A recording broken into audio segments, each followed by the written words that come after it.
Hello, good afternoon everyone. So for today's videos is actually nag-walking ko guys, nag-jogging. So nakaabot ko diri from Imbatog to Awang. Yes guys, so grabe ka. Layo akong gi-hike or nag-jog ko kamay alter. Unong kay kapoy kayo, grabe ka init ganina. Super kainit gyud guys. So grabe gyud kalayo akong gibaklayan.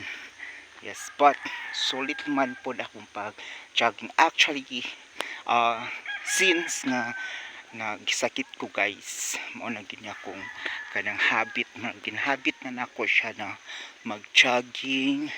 Yes, mag walking. So for 1 year and a half na ko ginahimo na ko ni siya.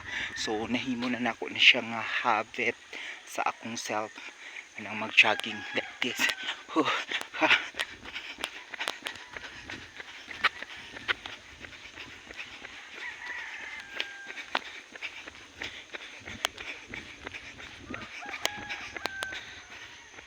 So mga almost 2 hours na ko na siya jogging guys, or gilakaw kay dili man siya sunod nga jogging or walking kay grabe.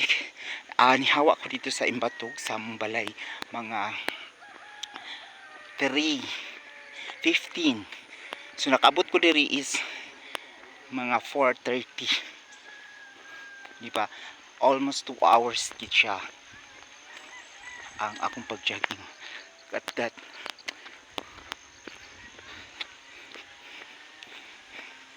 so ana-ana man gud siya ang dalan. Ganyan yung mga yung daan niya guys, pa korba. Yes, actually dito guys ang ganda ng